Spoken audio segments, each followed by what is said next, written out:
da situação de ser obrigado a pagar o tributo, e ela coloca no lugar do contribuinte uma outra pessoa, que é exatamente a pessoa que é chamada como responsável.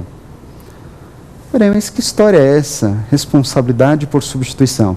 A gente tem um exemplo muito claro neste caso, talvez um dos mais clássicos que existam no direito tributário, para você entender a responsabilidade por substituição. No caso da responsabilidade por substituição, você tem como exemplo claro e básico, chamado imposto de renda retido na fonte. Por que retido na fonte? Porque, na realidade, o contribuinte do imposto de renda é o funcionário, que trabalhou, que auferiu renda perfeitamente. Mas quem leva o dinheiro a título do imposto de renda aos cofres públicos federais, quem que faz isso? É o próprio funcionário? Não, é a empresa que se torna responsável por isso. Ou melhor, em outras palavras, o funcionário, ele é o contribuinte, mas a empresa o substitui no polo passivo da relação tributária. O funcionário é o contribuinte, mas quem tem a responsabilidade de levar esse dinheiro aos cofres públicos federais por conta de lei é a empresa, é a chamada fonte pagadora. Perfeito? Ficou claro? Só existe mais um tipo de responsabilidade pelo pagamento, em princípio. Qual é esse? Nós temos, praticamente finalizando a responsabilidade pelo pagamento, chamada responsabilidade através de terceiros. Existem, segundo o CTN, terceiros que são responsáveis pelos débitos de outras pessoas. Que pessoas seriam essas, os terceiros responsáveis? Todos eles, a gente tem uma vantagem, estão dispostos no CTN, no artigo 134. Ora, que história é essa? Terceiros responsáveis. Entendi. Como assim? Bom, os terceiros responsáveis, como eu falei, eles estão dispostos numa lista que, na verdade, boa parte da doutrina, segundo, na verdade, entendimento, compreende que, neste caso, seria uma lista taxativa, de acordo com o artigo 134. Sem dúvida nenhuma, você pode entender isso como uma lista taxativa, um rol exaustivo de terceiros responsáveis, pelo menos indicados pelo CTN. E quem seriam essas pessoas que podem ser responsáveis pelos débitos de terceiros? Bom, e aí vai, pelo menos, alguns exemplos. Primeiro caso, os pais, no caso das dívidas conquistadas pelos filhos menores de idade, os pais. Além dos pais, você pode ter o tutor ou o curador. No caso de um inventário, você tem como terceiro responsável um inventariante. Além disso, você poderia pensar no caso da massa falida. Quem seria o responsável pelo pagamento dos tributos de uma massa falida? Quem que é o responsável? No caso da massa falida, você tem um antigo chamado síndico, ou então hoje, uma expressão muito mais atual, o administrador da massa. Ok? E também você pode pensar como terceiro responsável os sócios. Por exemplo, no caso de uma dissolução de uma sociedade de pessoas, os sócios são terceiros responsáveis. Ficou claro, então? Na verdade, você tem, pela responsabilidade do pagamento, a rigor, ela pode se dar ou por transferência, ou por substituição, ou até mesmo a responsabilidade pode se dar em razão de terceiros. Bom, aqui então a gente analisa de forma bem breve, ou analisou de forma bem breve a responsabilidade pelo pagamento, sendo que a outra modalidade, a chamada responsabilidade por infrações, o nome já diz, não é pelo pagamento do tributo, mas caso ocorra alguma infração tributária. Responsabilidade, então, por exemplo, pelo pagamento de multas, de penalidades pecuniárias. Aqui, então, a gente conseguiu analisar brevemente, pelo menos destacando os principais pontos do tema responsabilidade, mas não saia daí, esse foi só um fechamento do nosso primeiro bloco. Nós temos no próximo bloco, pergunte ao professor, onde eu vou avaliar, então, dúvidas espalhadas pelo país afora. Não saia daí, nós temos o nosso próximo bloco.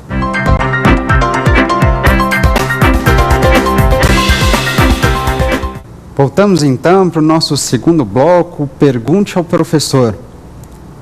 Lembrando que se você quiser participar desse bloco aqui, não se esqueça de mandar suas dúvidas através do e-mail provafinal@lfg.com.br ou então Se você estiver também interessado em saber um pouquinho mais sobre esse tema e outros temas, você pode acessar também o nosso site lfg.com.br. Anotou? O e-mail é provafinal@lfg.com.br e o site lfg.com.br.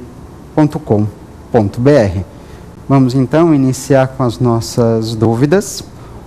Melhor, vamos iniciar com as nossas perguntas. Pergunte ao professor. Primeira dúvida. Professor, eu ouvi a seguinte frase: só temos duas certezas na vida, a morte e impostos. Existe fundamento para isso? Olha, acho que até meu pai dizia isso, né? Talvez você diga isso, muitos de vocês já tenham ouvido a respeito disso. Duas certezas na vida. A morte, naturalmente não estou aqui para falar desse evento, mas a outra certeza, os impostos. Verdade? E melhor, a pergunta dela foi interessante, ela disse, tem fundamento para isso? Todo mundo estará sujeito, em determinado momento, ao pagamento de um imposto, e aí até melhor, ao pagamento de um tributo, não importa se um imposto, se uma taxa, ou mesmo se uma contribuição, será que todo mundo pode estar sujeito ao pagamento de um tributo? Em outras palavras, a pergunta poderia ser a seguinte: quem é que possui capacidade tributária passiva? Quem está sujeito ao pagamento de tributos? Aí uma coisa eu digo, a frase está perfeita, porque para pagar um tributo, basta que você tenha praticado fato gerador. É isso mesmo. Para você estar sujeito ao pagamento de um determinado tributo, é suficiente que você tenha praticado o fato gerador. Que você tenha praticado o fato gerador de um imposto, de uma taxa ou de uma contribuição. Aliás, lembra bem, todo mundo tem capacidade tributária passiva. Não depende da sua capacidade civil. Como assim eu posso ser menor de idade e mesmo assim eu posso estar sujeito ao pagamento de um determinado tributo? Sem dúvida, porque a capacidade tributária passiva independe da capacidade civil. Além disso, a capacidade tributária passiva independe, por exemplo, que você tenha autorização para exercer uma determinada atividade econômica ou uma atividade profissional. Isso não importa para efeitos tributários. Sem você esquecer também que não importa se sua empresa existe de fato, mas não existe direito. Como assim? Olha, se você me disser o seguinte, eu tenho uma empresa no fundo da minha garagem, ou no fundo do meu quintal. Ela não está lá estabelecida, regularizada, ela existe ali para eu sobreviver.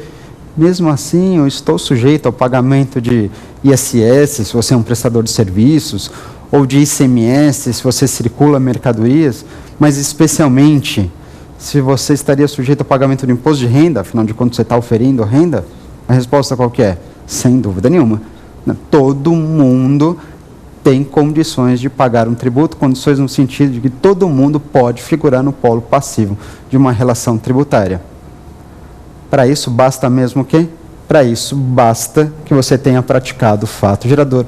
Portanto, a frase tem sim fundamento, e talvez o melhor fundamento neste ponto seja o artigo 126 do CTN. Marcou artigo 126 do CTN que diz, olha, a capacidade tributária independe da capacidade civil, independe de você ter ou não autorização para exercer uma atividade profissional ou econômica, como também independe da regularidade da empresa. Ficou claro? Vamos então para a nossa segunda pergunta.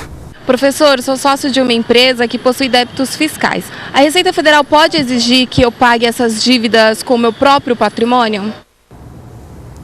Opa, boa essa pergunta, hein, na verdade. Ela então participa de uma determinada empresa, não importa o tamanho de uma empresa, desde a menor empresa até a de maior porte possível. E a dúvida dela é o seguinte, que a empresa tem algumas dívidas para com o fisco. E aí não importa qual a natureza dessa dívida, no sentido de que seja da esfera federal, estadual ou mesmo municipal.